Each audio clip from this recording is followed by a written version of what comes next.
സമരം ഇന്ന് 43 ദിവസം പിന്നിടുകയാണ്. സംസ്ഥാന സർക്കാർ പല ന്യായങ്ങളും മുൻപോട്ട് വെച്ചു. അതൊക്കെ അതിജീവിച്ചുകൊണ്ട് സമരവുമായിട്ട് മുൻപോട്ട് പോവുകയാണ്. ഇവരെ കാണാൻ തയ്യാറായിട്ടില്ല.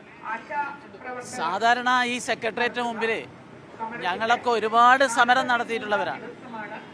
ഇവിടെ ഭരിച്ച എല്ലാ ഭരണാധികാരികളും സമരക്കാരോട് അഭിപ്രായ വ്യത്യാസങ്ങൾ ഉണ്ടെങ്കിലും, അതായത് പോലീസുമായിട്ട് ഗുസ്തി പിടിക്കുന്ന അല്ലെങ്കിൽ ഭരണ മന്ത്രിമാരെ വഴിയിൽ തടയുന്ന സമരങ്ങളൊക്കെ നടത്തിയവരാണ് ഞങ്ങളൊക്കെ.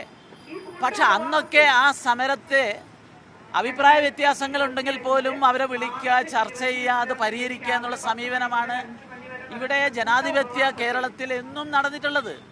പക്ഷെ ഇവിടെ എന്താണ് പിണറായി വിജയനും കൂട്ടരും ചെയ്യുന്നത്? ഒരു ധിക്കാരാണ് ഇവർ കാണിക്കുന്നത്. രാഷ്ട്രീയ തമ്മാടിത്താണ് ഇവർ കാണിക്കുന്നത്. കാരണം നമ്മൾ ആരോഗ്യരംഗത്ത് നമ്പർ 1 എന്ന് പറയുന്നു. ഇപ്പോൾ പഴയ ആരോഗ്യമന്ത്രിയെ സ്നേഹത്തോടു കൂടി സോഷ്യൽ മീഡിയയിൽ പറയാറുണ്ട് ടീച്ചറമ്മക്ക് ഇന്റർനാഷണൽ അവാർഡൊക്കെ കോവിഡിന്റെ കാലത്ത് കിട്ടിയെന്നൊക്കെ പറഞ്ഞ് അഭിമാനിക്കുന്നു. അതിനൊക്കെ കാരണക്കാരാണെന്നറിയോ? നമ്മൾ ആളുകൾ ക്വാറന്റൈനിൽ കിടക്കുമ്പോൾ അവർക്ക് ഭക്ഷണം കൊണ്ട് കൊടുത്തത്, അവർക്ക് മരുന്ന് കൊണ്ട് കൊടുത്തത്, ഒരുപക്ഷെ കേരളത്തിലെ ആരോഗ്യ മേഖലയെ രക്ഷിക്കുന്നതിന് ഏറ്റവും വലിയ സംഭാവന ചെയ്തിട്ടുള്ളവരാണ് ആശാവർക്കർ. ആ ആശാവർക്കർമാരുടെ ഈ സമരത്തോട് ഇവർ കാണിക്കുന്ന പരിഹാസവും അവഗണനയും വളരെ ക്രൂരമാണ്. അതിന് പിണറായി വിജയനും അവരുടെ പ്രസ്ഥാനവും വലിയ വില നൽകേണ്ടി വരും.